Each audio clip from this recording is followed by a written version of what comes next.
Welcome to the Emmy channel. I'm your host, Greg Smith. Thank you for being here today as we delve through the fundamental principles of life and personal experiences. Our mantra is life is a mystery to unravel, but never a problem to solve because we realize there's always a resolution because problems are forever invented. The Emmy channel is not merely a channel, it's an invitation to explore the depths of human potential and the interconnectedness of all things, where the boundaries of reality are redefined and the profound mysteries of existence awaits your discovery. Join me as we unravel the threads that connect the physical and metaphysical realms, delving into the realms of consciousness, the power of thought, and the boundless possibilities that lie beyond our immediate perception. Today's topic is Liberation Part 2, Breaking the Generational Curse.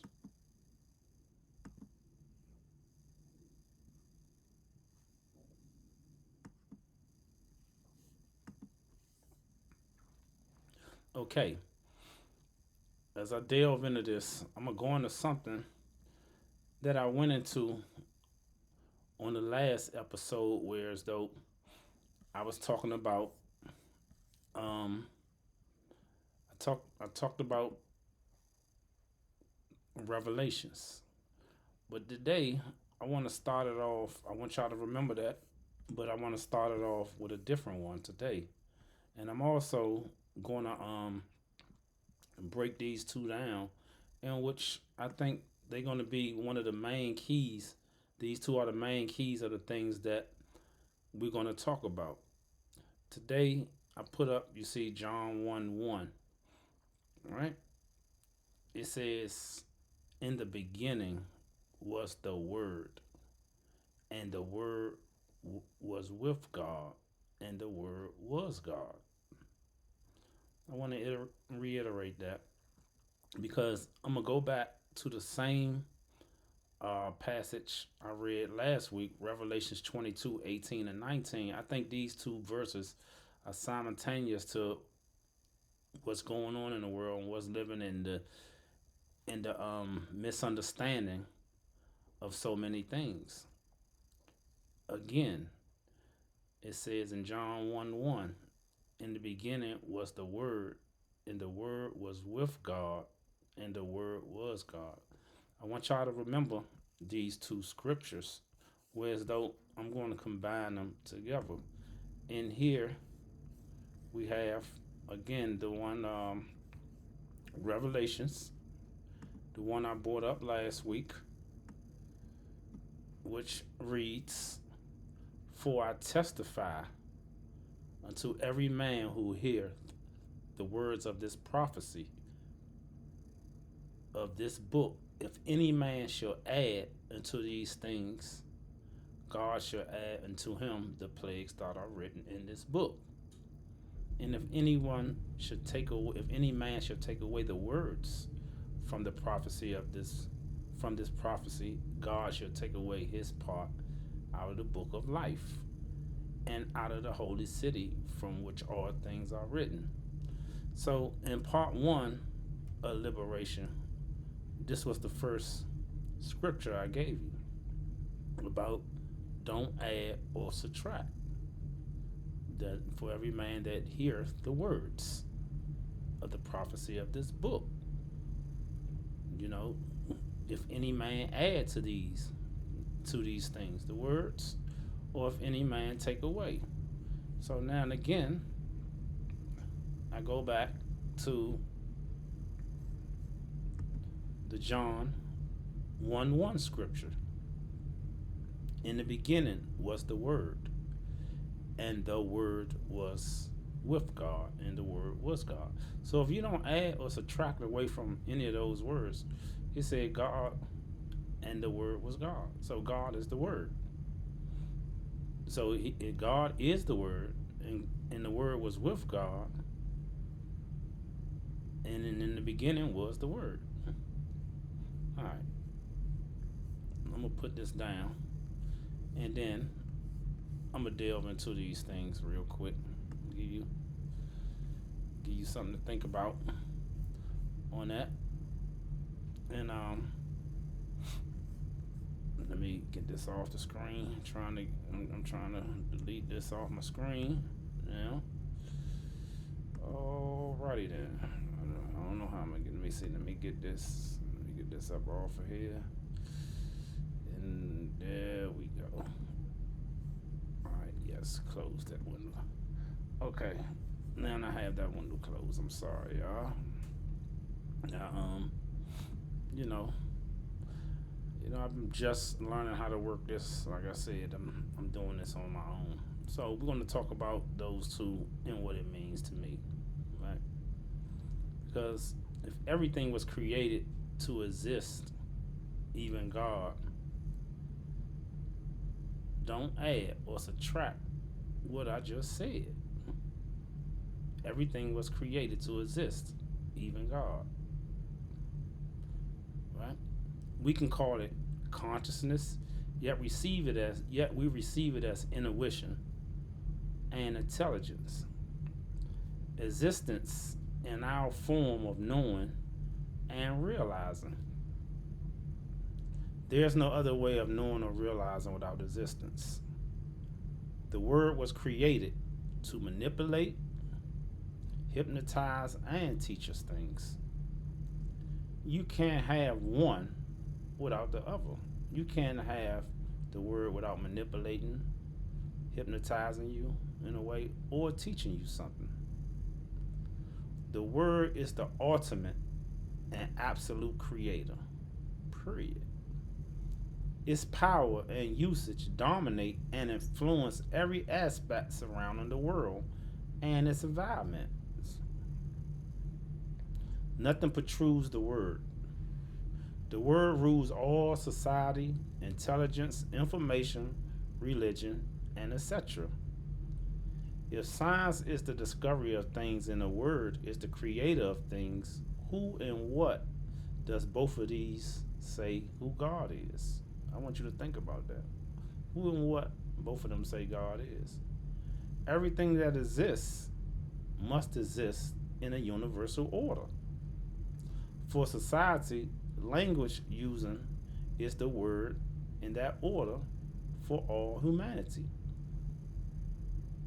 That's universal order. Language. 1 plus 1 is 2 in all language. We still have the same words the, it, at in all languages. It's a universal order. Because is intelligent plagued as the devil or antichrist or part of your intuition or intelligence? Ask yourself this question. Does a God outside of you rule your intuition and your intelligence? If so, why are you wrong more than often? Then you're right. Why can't you make up your mind at times if it was controlled by a singular God outside of you? Because an illusion had to be made. It had to be created to keep us in fear. Fear from knowing we are the creators and not separate from the energy that creates. Ask yourself, who thinks for you? Who summons the divine presence in you? Who created that same energy and put it in work for you? Ask yourself those questions. If he is I and I him, what entity outside of myself created this process? Word creates form in its recognition of being. If the word God didn't exist or was created, who and what would you fear? It's kind of impossible to fear yourself, I would think. I can believe myself in that. You would anoint yourself without feeling that you had to be. So a creation had to be made using the word itself.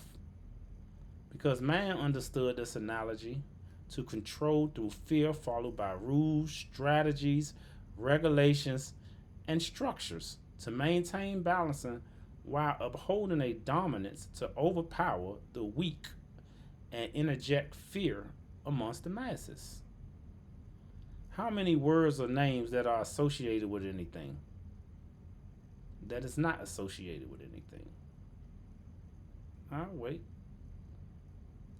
Give me any word that's not associated with anything not created. We can't do it.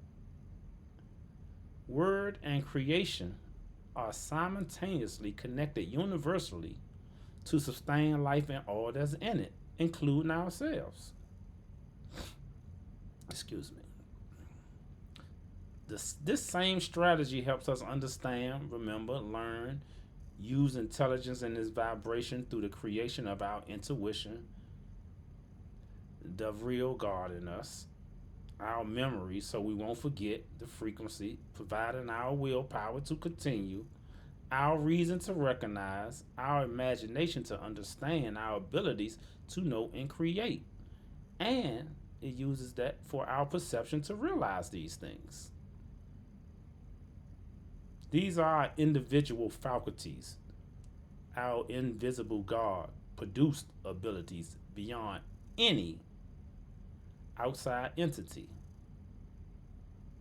The brain protects itself by believing a generational lie passed down by family after family, then discovering the truth.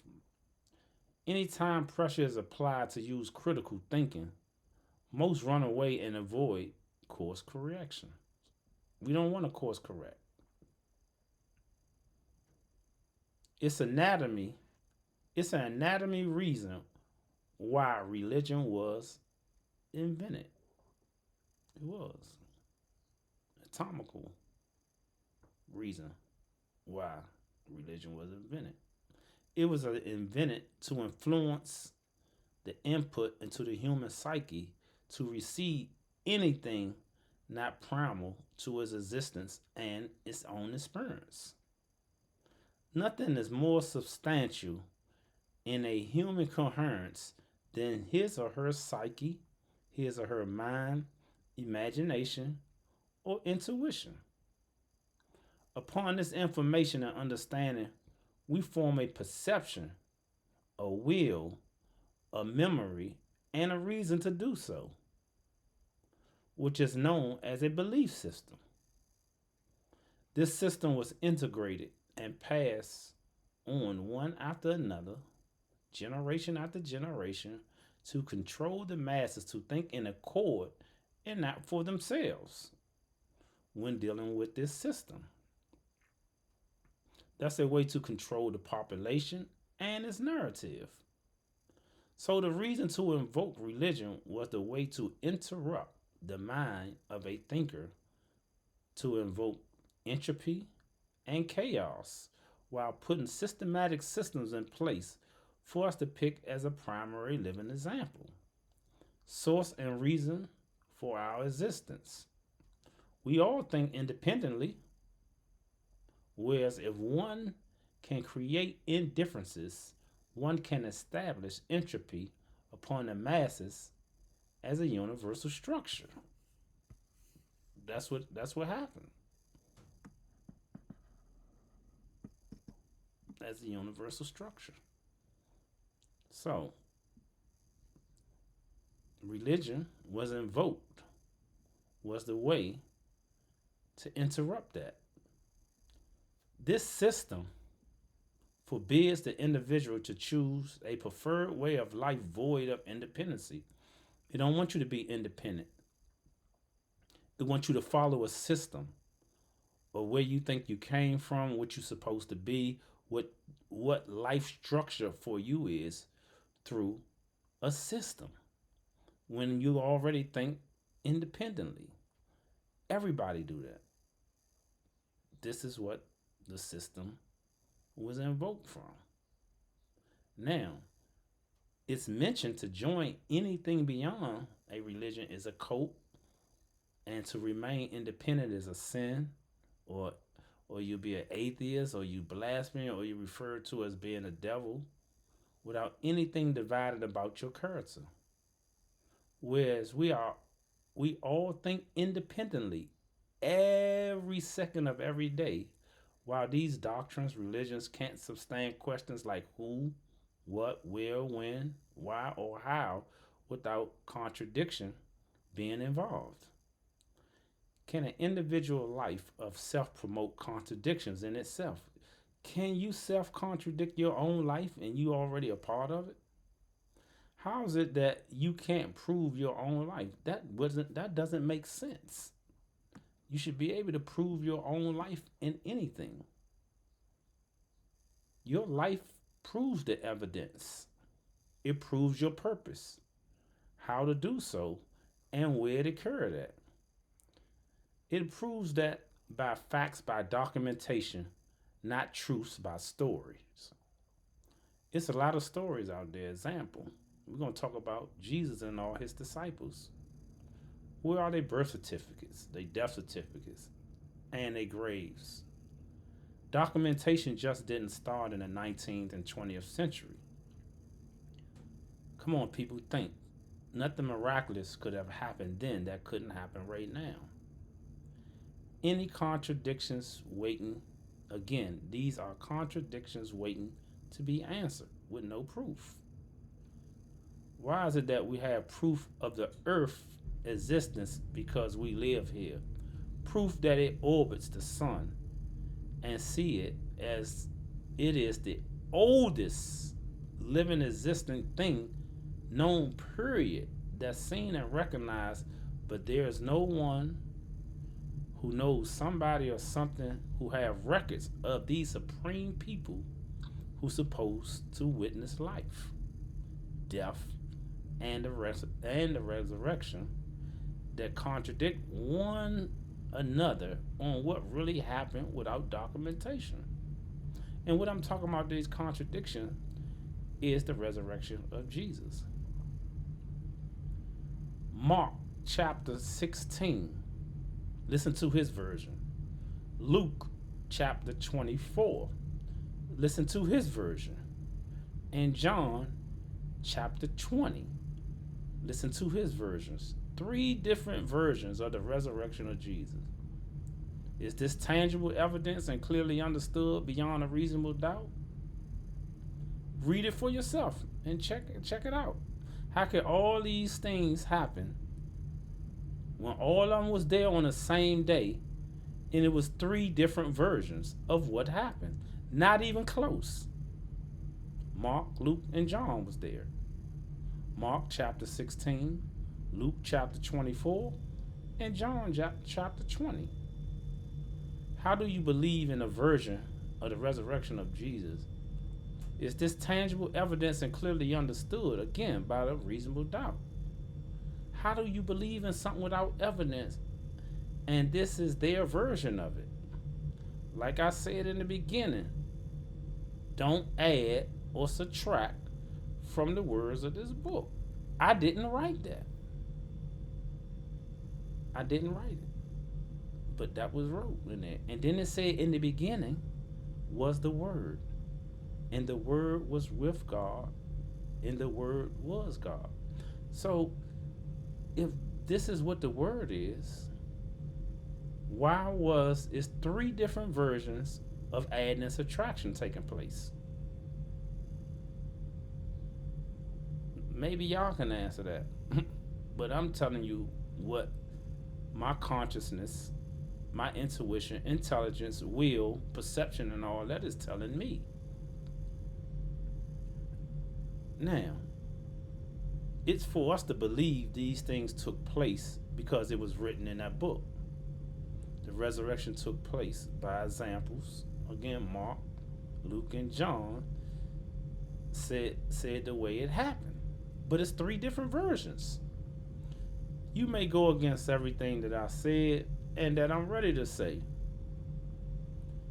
But in today's intelligence and understanding, we pay homage to the past. We honor the likes of past people with statues like Abraham Lincoln, Martin Luther King, etc. Ask yourself, why do we do that And why do we have memorials for these people? But why are there no statues of the disciples? Jacob, Isaac, Solomon, and all the greats of the Bible. Wouldn't they great before those people?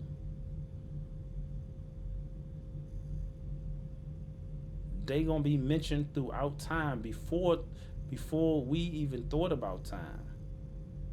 These great people was mentioned. Guess what? Religions can't answer these questions either, or that question. They can't.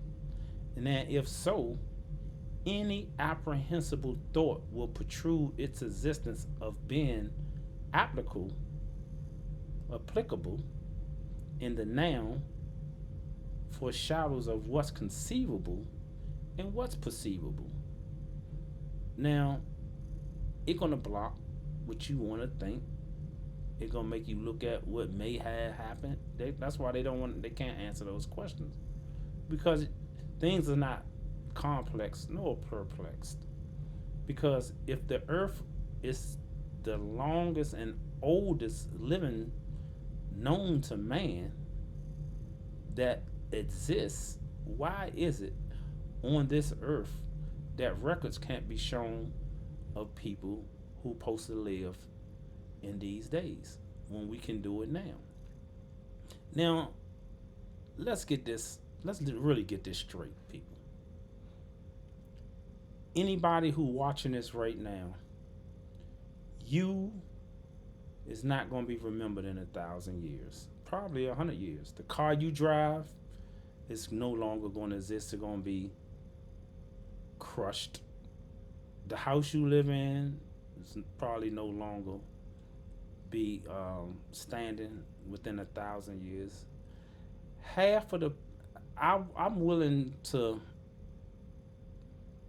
understand that half of the people who watch this, or maybe 90% of this who watch this, don't know their great grandfather.